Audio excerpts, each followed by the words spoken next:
na bengio parce que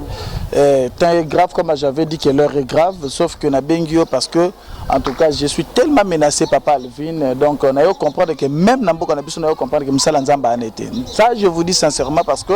au moment où tozo sala nzamba na molimo kana eu comprendre que toza pe na nzoto oyo ke ba menace ko koma na ba niveau oyo esalinga vraiment bangi singa mwa mingi yango moni na ya apôtre Léopold Mutombo depuis les Amériques jusqu'à l'Europe jusqu'ici à Kinshasa nazu appel ya évangéliste Kabundi Walesa nazu appel par-ci par là bazo ko menacenga pour na baloba ke ba finir ngai ende nazana ko motambo même en chapeau na ko biko bomba na po baloba ke ba aussi salanga ba ko lukana ndako na kimi ba ko na 4 du matin banamba ya ko luko mais ba kina ba élément à tennis civil na biko ko identifier ba ko identifier ba honte parce que ba kina ba tennis civil et bazaki bien armé tika vous la prophète tendenge balobi asa ela mafuta te ya abikisa mangi na maladie o lobi wana te bandero ba témoigner ya ba cancer ya banini obimi lukuta répondre lukuta te papa na lobi na yo ba mingi oza à l'aise te za lukuta makasi. Merci beaucoup na lobi boye balobi na lobi Diba comme prophète na lobi Diba azali mokambi intercession aza chargé ba délivrance. Je dis ça, yem tasala ba délivrance. Il libère des paroles prophétiques. Ba parole on le baké na moni bo na kate ba saleboy. Il travaille avec des entités négatives. Na lobi papa Kabundi Walesa parce que ba benganga, il travaille avec des féticheurs venir là-bas na ba mujima na mujima ba bengana ete. Ba bengana po ya awa. Ayo travers que ba catcher on pour ba luka ba ya ba à travers ba féticheur ba catcher ba ninga ba catcher on pour ba na ba travers ba salema solo. Il travaille avec des entités négatives qui ne connaît pas. Église ni yabimi o ba consacrer réellement ba reconnaître ka. Le problème est quoi? Lorsque papa le babi moi na no mutasali balobi ce qui moi na nga sali bike quoi ba statue à bal boy. Ce qui bala zaki nzambe ye mutasa à s'en charger na ye. Mais ce qui biso bino boyebi ke bosela nzambe tika nzambe na bino à s'en charger na apôtre Rema, à s'en charger na nga soi-disant Rema et Patrick Bwana, à s'en charger na nga. Mais ceux qui bino boko mi bilonde boko mo mangala ba boto bolo ba ki bona ba généraux. Bino quand mutu bosala bo ba luka ba s'attaquer na ngai bolo ka bolo ba bolimu sanga. Là ça va pas tenir. Wana nzambe wana. Donc kimisi bona linga na lo ba biloko. Donc batu bosala na nga na Amérique na Europe. Ceux qui bo moni ngai te na lekisu na émission. Vous allez vite comprendre que na maboko na makila ngeza na mutu ya évangéliste Kabundi Walesa na batune parce qu'il connaît de ce que je dis. Soit lui-même qu'il m'appelle ou batinda. Bana na nzambe bo landanga je suis un apôtre mais mutu na la temps oh na commis un peu traumatisé, allez-y comprendre que je suis interpellé de partout bazolu kanga partout pour na nini parce que na dénoncer que comme ça magoro de ça mabe que l'église du réveil zotambola malamu te na dénoncer ba pratique Kabundi Walesa eza malamu te. C'est comme ça que bazako lukanga balobi bango bala ba généraux bango bazala nini balandanga. OK, voilà pourquoi moi je dis que propos na tenir ezali vrai batu bino mo boyebi bazo azobik saka bato bazali basali ya bato bana batambongo atide bon milima mabe babiki ka yem tawe big. Ce sont des faussetés. Ce sont des faussetés mon frère. Voilà. Sin na bango bazo sala eza ba sin moko occulte bakoti ba loge. Basa ko bebi sa bamba bana na nzambe ba oyi bana ba nzambe ba étoile bazo coucher ba fille na ba église na lobby yango ba miracle ko bimisaka bana basi ba magordo na ba sexe. Donc c'est que biso to bala sous basité parce que poni ba sexe ba magordo ba misekete makal ba bas na sexe et bi maba mbalte poani. Na zone di mateke maramozolo papa ngandimeli to net que l'homme de Dieu apôtre Mutombo wuta na nzambe malamu. Nzambe zo utiliser nzambe malamu faut dire vrai. Nzambe malamu ezala quoi? Papa edina babeto kesko na banga te na mwa nzambe. Donc nzambe malamu papa edina bala bimisa ba magorodo te. Papa mwana sala wa yokol pa tata na ye. Mwana sa wata est-ce que nzambe o nzamba Bible akoko sala miracle te ndenge Jésus aloba ke boko sala voire même ko lekanga eza oyo zo se passé par apôtre Mutombo. Edina bala Bonzambe na bonzambe lola ezo futa bien aimé dans les seigneurs na bino nyos bozona na biso merci na ne bozali connecté sur votre meilleur site La Voix Céleste Nzela Lola en tout cas minya kolobeza te bien aimé dans les seigneurs. Awa tozawa puis toza quelque part bien aimé et scanner ni ndero na biso bengi biso na ba numéro mo masque bengi biso noki to okotana ce qui vraiment eza les camonines bien aimé dans les seigneurs ndeko apporte Rema bien aimé merci na ba union so ba benga ki merci na ba obasa ba remarque je le prends avec beaucoup de considération merci na maman Mami Munga Motema papa Blaise munga na Suisse na filo muko ya motema Bivens de Homo depuis Londres na maman Gisèle Lukelo motema papa Emmanuel na Boston et sans oublier na papa Nabiso papa Morobien le pasteur Fezamisi à la bouche autorisée de l'Éternel nangamo ya Zirik bonzambe na bonzambe lo les ofuta bien aimé tozana nzea to kutana Tomarema. Shalom Thomas. Shalom papa Alvin, shalom. Boni Thomas, au bengi biso na moni oza likolo, qu'est-ce qui ne va pas juste aux autres la nini sous. Te papa Alvin, na bengi yo nzamba pambola balandi na so bazona biso de partout, na bengi yo parce que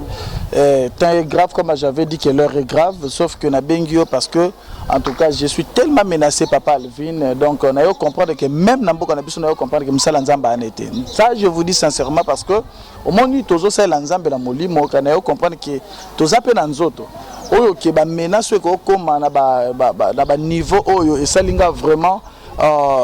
et bangi singa mwa mingi yango moni na yeko benga Yolanda jusqu'à place nga lazali o nazali place ko bomba na pona ko annoncer na peuple ba o bazolanda biso de partout oyo baza ko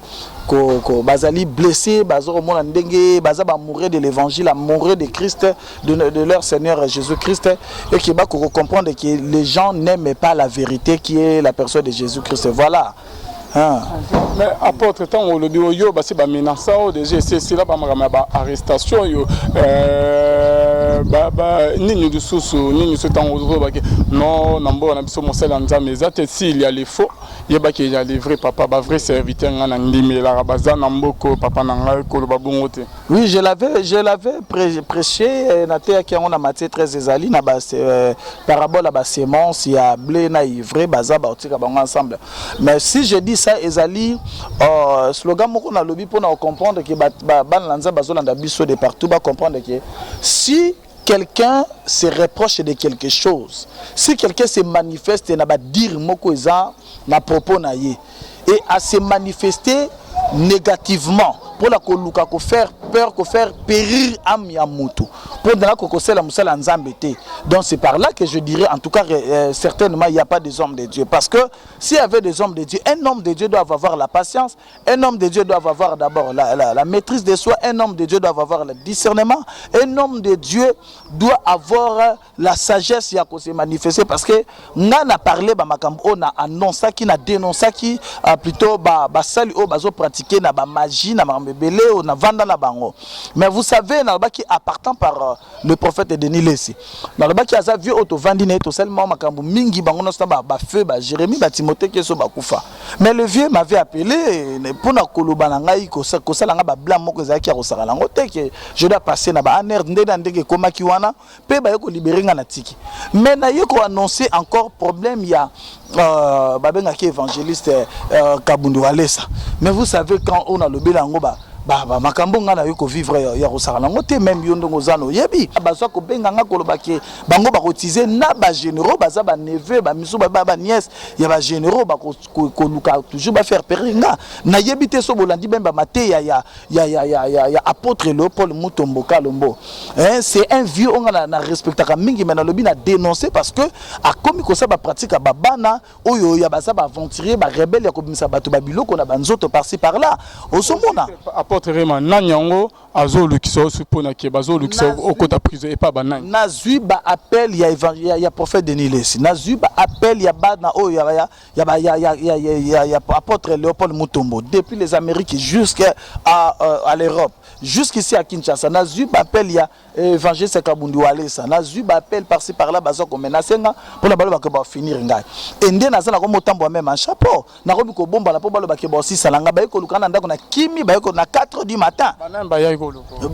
mais ba ki na ba élément à tennis civil na biko ko identifier ba honte parce que ba ki na ba tennis civil et bazaki bien armé pour na ba ko kolandelanga yango nga na kimaki yango mona bengi yo mbango yo yo pe heureusement nde po lobi ke yo pe bazo ko menacer nde bazo benga yo loko boza journaliste c'est bon nga na bengi yo oloba ki bien que ba o bazali na ba problème bazana ba moni ke na lobi lokuta ba ya ba na droit de réponse ba ya ceux qui bango ba pesi ba réponse ba droit de réponse ta bango nga pe na rozonga po jusqu'à jusqu'à ce que tu se confrontes tout le bapon na topesa bana nzambe ba vérité. Mais lorsque bango ba comme ko s'attaquer nanga ko faire peur nga balo ba ke ba olimu sanga. Et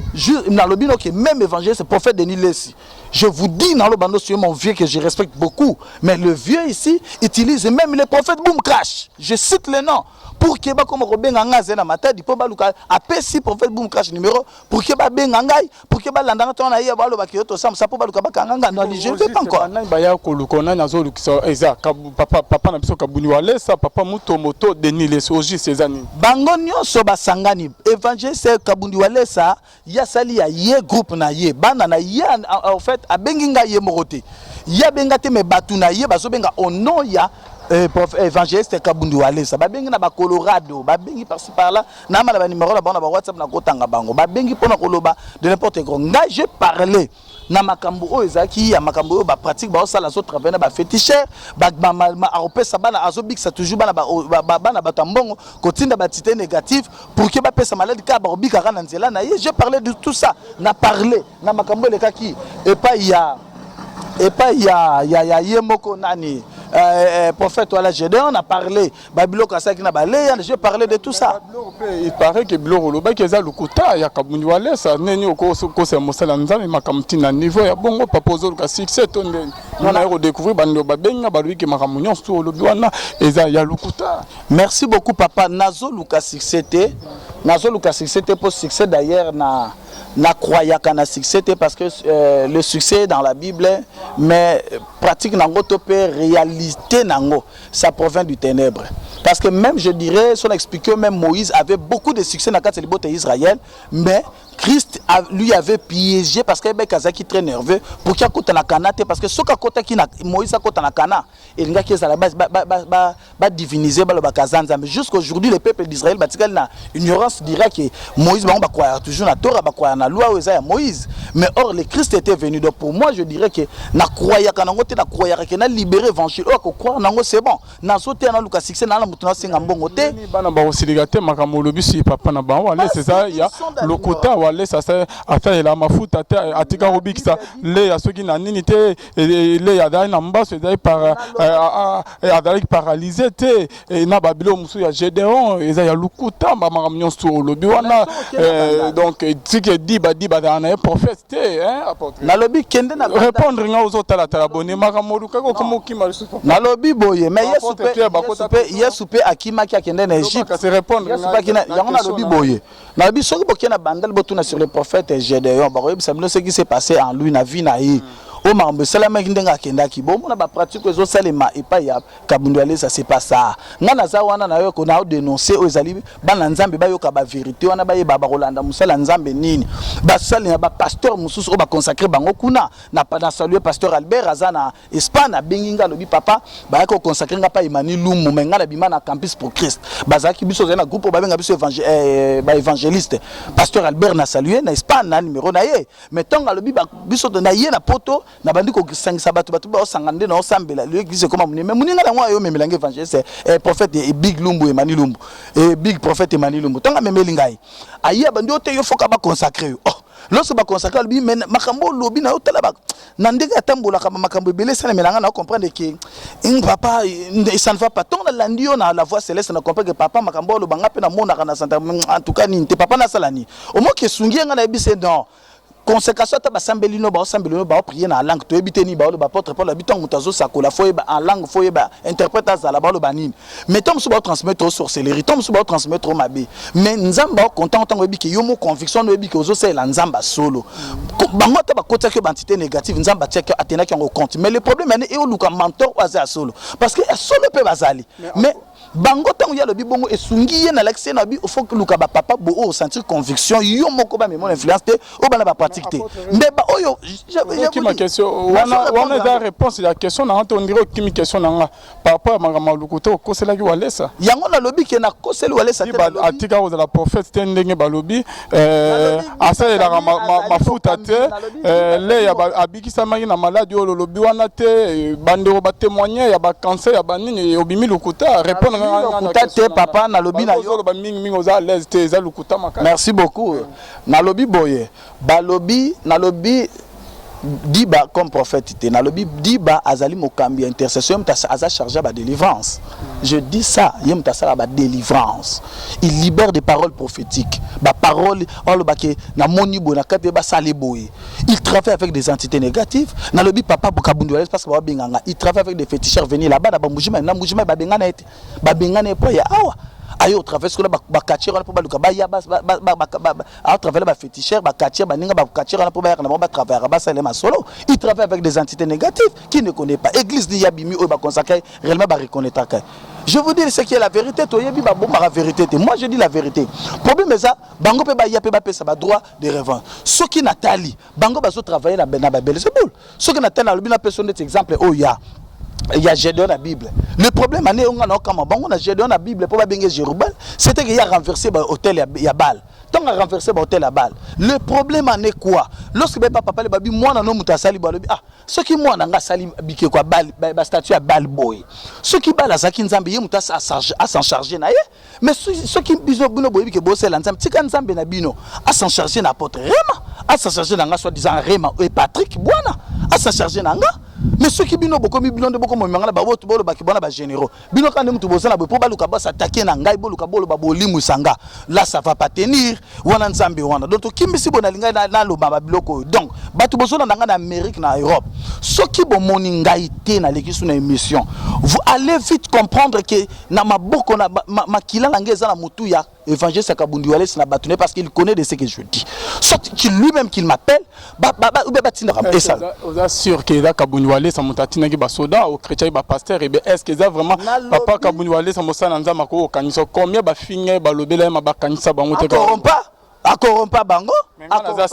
Moi je dis ceci batu ba benginga na ba numéro o ezali ya bango na ba WhatsApp na ba Colorado na biku mboka Colorado te mais ba benga partir États-Unis babi mboka na Colorado et tala ba musu batindenga ba ka sikonde koti boy. Alors c'est trop fort ba ke makila lolo soki bande bazo mona aussi te na ba émission au limo comme porté disparu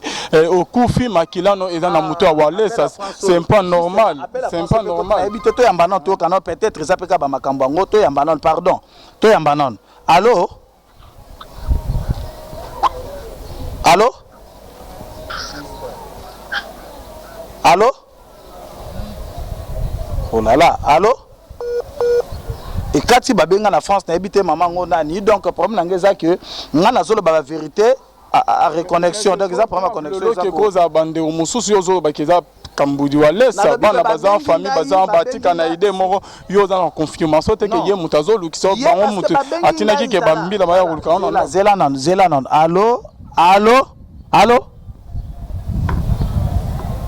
allô connexion en cours voilà na le bibo nazo ça l'émission hein en direct dans deux benga na mbio même na mission soko landi oroyoka parce que bazo luksanga la batwa na rappelenga même une heure après na personne numéro prophète Gédéon Mokongi parce que basali po ba luka ba corrompre c'est ce que na loba ba benginga balobi ba benga ye na ça même na ba SMS a soto ngana laksa a komelinga ba luka ba corrompre po ba sala droit de réponse pour que ba koko déstabiliser nga a komelinga na laksa SMS wana na transférer ngo si possible pour mo la kalobi alobi ke rema na sali onini donc ba biloko ye mo ka loba ba vérité na betelenga ba masolo nyonso nde tozalaka na banda accompagner pour so guérison ba liboma na ye alors ba biloko wana ba corrompre ye pour que ba corrompre pour ba benga bandi ko même journaliste mo par internet a benga émission vraiment la mo ke l'impact makas donc parce que na yebi mais numéro de bimi elongia mona moi si papa na yebité na WhatsApp donc ba olanda yo ngana bino osala émission na oloba ba corrompre pour ba loba ba telemelanga ba bi ngana oluka succès na yebité so na osenga bino ba mbongo to nini ngana zo bimisa ba vérité papa na za dans un lieu caché aza pour Kabundia donc ngai na bimisa ngo te na peska ndengo bengi kaka papa numéro ba monte merci rappelez-moi dans une heure au monde a bengi na WhatsApp donc pour nous na route place aux alliés aux bana trahir place aux alliés na yebité papa tala osusu ba benga partir Canada on de aussi sa émission tala botala aussi sa émission Canada appelle à Canada bon monyango na ozole mapete tuna ezaka to yamba me livre o monyango ekoti ya WhatsApp yango zela zano yamba zela batonde bazo benga zela allô allô oui allô oui allô lo ba makasi papa Oni papa Nangolo Nzambe naza bien. Nalandaki intervention na yo. Aloba mwambangu papa. Sur nalandaki intervention na yo sur évangile Kabundi Walesa. OK. C'est babiloko wana bo réalité ou bien ezali papa. Olobi eza réalité to nini? Oui, eza réalité ou bien ezali parce que aux États-Unis lobi nazaki na télévision on a fait YouTube des choses comme ça, on a qui intervention sur les hommes de Dieu et tout ça. Alors on a voulu gagner beaucoup de réalité ou bien ça va beaucoup monter ou c'est comment? Papa babiloko nazolo banazo monter te ndenge na oloba awa bino batu bozaki na ndelo bozana na États-Unis wana nga nazolo bake nazolo loba pona tali ba pratique et puis makambe belé puis j'ai un ami prophète Gédéon Mokonge que j'avais cité abetelenga ba réalité wana nyonso ya ba pratique azo travailler et puis ba diba wana baza donc tozolo bezamba mo émission po bolanda o rappelenga papa parce que nazo ça l'émission. Okay, donc ngana oloba boye bango na oloba diba bazo menancer yo baye bakeza ya Kabundi Walesa ngana yo senge mbongo te na oloba ba polele ba pratique au sale ya lokuta apôtre Mutombo na été apôtre Léopold Mutombo batule pe bazo benga nga bango nyonso ba yokani bango nyonso ba denlesa ba kakenza ba loba kenga ba olimusanga ba begi prophète boom crash pour lui dire e ba yebi ke lelo na ozana Kinshasa na yepela Kinshasa na tongo yango na bengi yo ngana bani musala nzambe lelo te makambo ngana solo bana ba bible lobi na ba dernier temps boko lekala ba temps moko eza difficile batu baza ko luka ba période o batu ba mona bango ba sa ba miracle baso luka bango ba sa ba mona bango de ba grand prophète na Congo et ba makambo ezo salema baso sala ba faux miracle ya lokuta ya ko monter ba miracle. C'est comme ça que moi j'ai na sala vrai miracle ndenge Eli asalaki le premier miracle d'abord ko zonga kotango la mukana tongo yo e ba tango lali na matin mon a préparé sur le sommet mutu anga la ka ba makena ni tongo la mukina tongo za premier miracle boton na telema na de makoleza miracle. Pourquoi le miracle bongo sa mututé mais c'est la parole de Dieu zonga na nzela yango ndenga na zonga sa bango na nzela nga na bomba mi bo na oloba na lobi bo soki nga lelo bomoni nga oya dernier mission na osala na lobi ya dernier mission te me bato ba oluka ngai na lobi tala bato lokola ba papa Nkelani tala bato lokola ba porte Tambuliko ki baso na problème na nani tala bato lokola ba pasteur biso Sumbela baso na problème na nani kaka ya bango bapo bazoluka nga na lobi basine na bango bazosala eza basine moko occulte bakoti ba loge baza ko bebisa bana na nzambe ba oyiba bana nzambe ba étoile bazo coucher ba fille na ba église na lobi yango ba miracle ko bimisaka bana basi ba magorodo na ba sexe donc c'est que biso to bala sous basité parce que poni ba sexe ba magorodo ba miseke makala ba basi na sexe et bi maba mbali te poani na zone di mateke maramozolo papa ngandime to net que l'homme de Dieu apôtre Mutombo wuta na nzambe malamu